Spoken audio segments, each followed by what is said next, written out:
Dit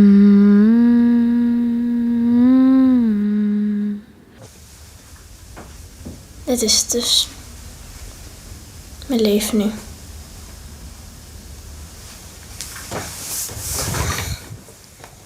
That's a sound from an episode of the Anne Frank's video diary series. It's on YouTube, made by the Anne Frank Museum in Amsterdam. It imagines what it would have been like if Anne Frank had received a video camera instead of a diary for her 13th birthday, June 12th, 1942. Her birthday was 79 years ago this weekend, just days before she went into hiding from the Nazis with her family during the Second World War. The YouTube series has the actor portraying Anne filming her life just like today's teenagers would do. It's showing people wearing yellow stars on the streets of Amsterdam and signs in stores saying no Jews wanted. And then, over the series, she shows what it's like hiding in an attic behind a bookcase in the office building where her father worked until they were caught and sent to their deaths. Anne's father, Otto, survived. When he published her diary, it became one of the most famous books in history. Anne Frank's story and life are being remembered across Canada today, including by an Ottawa woman whose own Holocaust survival story is a lot like Anne's. I like it when children can identify with Anne Frank because they could understand what the incarceration did to Anne, and that was so unfair. But she had hope for the future. I'm Ellen Besner, and this is what Jewish Canada sounds like for Friday, June 11th, 2021. Welcome to the CJN Daily, sponsored by Metropia. When Elly Bollegraaf speaks to school children in Ottawa about her experiences being a hidden child during the Holocaust in Holland, they usually ask her if she knew Anne Frank. She knows they're disappointed when she tells them she didn't. But Elly was just 2 years old when the Germans began deporting Holland's 100,000 Jews to their deaths, while Anne Frank was already a teenager at the time and living in another part of the country. Elly Bollegraaf would be hidden for 3 years, first in Amersfoort with an aunt, and then for 2 more years from 1943 until the war ended in the summer of 45, in a small southern Dutch town called Mechelen. It's right near the German border. Elly was placed with the Wetzels, a Christian family who ran a popular hotel. The Wetzels had 9 kids of their own, and all were blonde with straight hair, but Maria Wetzel agreed to take Elly in despite the risk, even though Elly looked nothing like them, with her dark head of curls. Coming up, we'll hear Elly's story of survival, and what she thinks when people today say they feel like Anne Frank living under COVID lockdowns. But first, here's what's making news in Canada right now. There's more trouble for the Green Party and leader Annamie Paul after internal party disputes about the Israel-Palestinian conflict. It's already led to the ouster of one of her pro-Israel policy advisors, Noah Zatzman, and now one of the 3 Green Party members in Parliament has crossed the floor to join the Liberals. Reports say Zatzman and the MP Jenica Atwin were at odds over the recent hostilities between Israel and Hamas in May. Atwin was elected in 2019 in Fredericton. She's tweeted pro-Palestinian comments, saying the leader's stance calling for de-escalation on both sides is inadequate.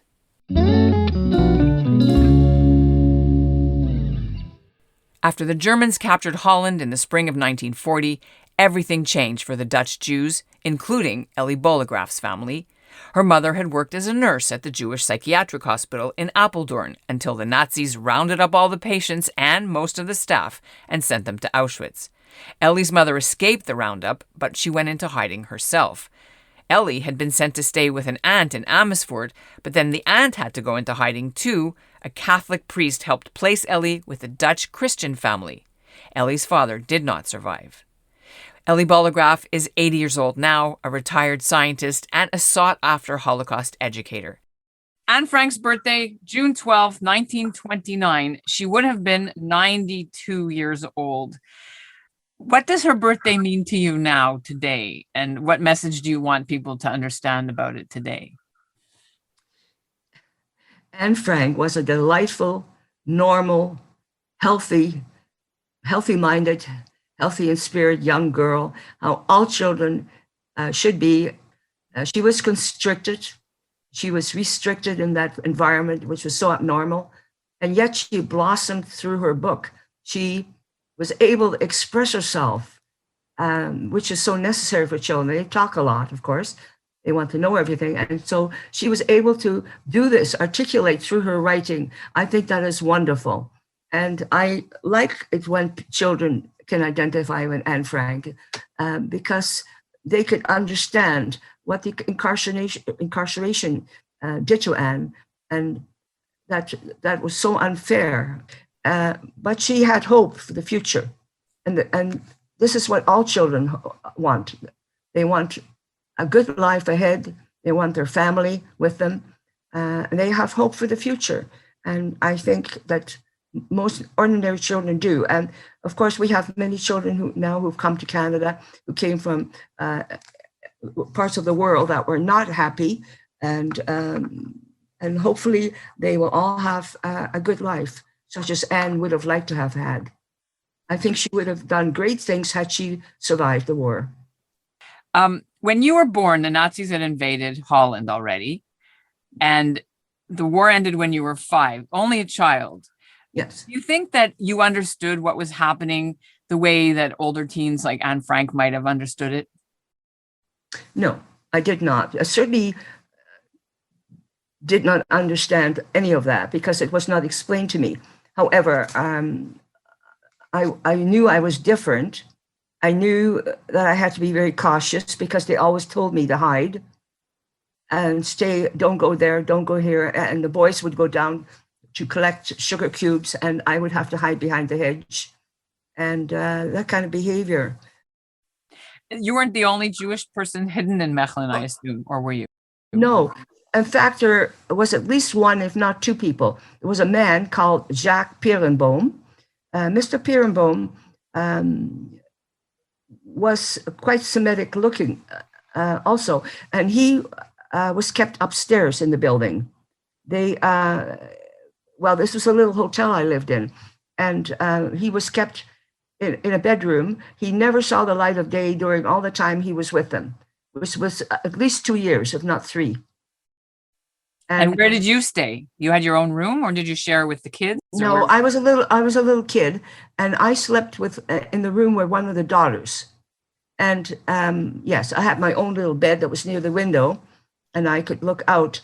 I remember that well because I remember looking out the window at the end of the war. And then your guest upstairs, he survived the war? Yes, everyone in that family survived the war. They were interesting in that they owned this small hotel called the Flowering Hill, in Dutch, the Bloeiende Berg.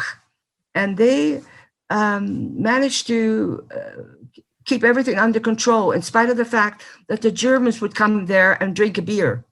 It was an auberge, you see. And I was running around, mainly in the kitchen, but often where these other people were.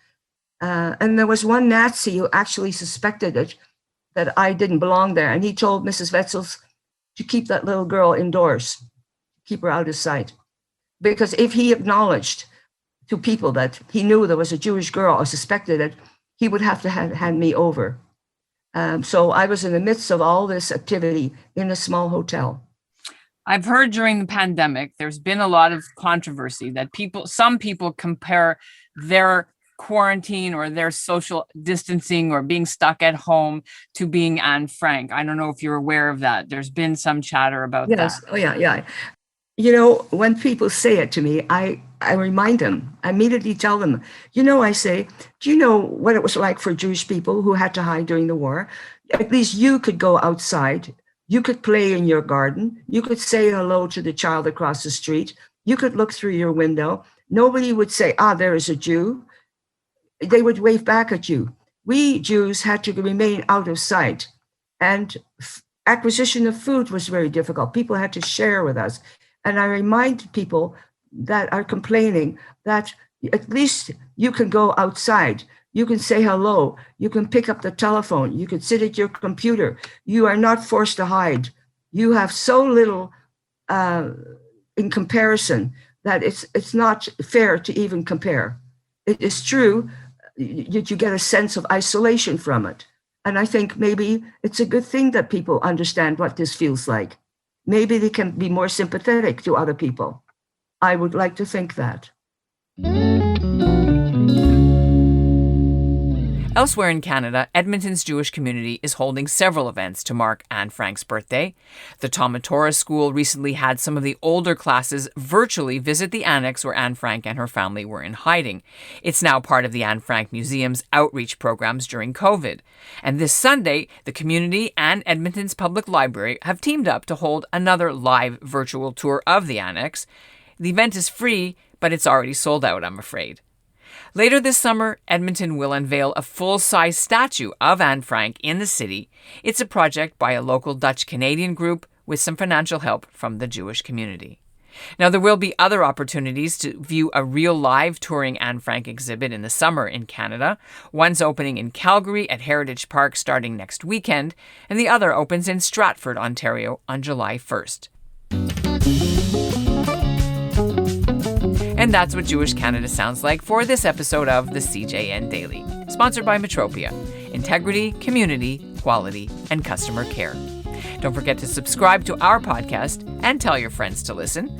And we'll close with a little preview of what our sister podcast, Bonjour Chai, has on tap.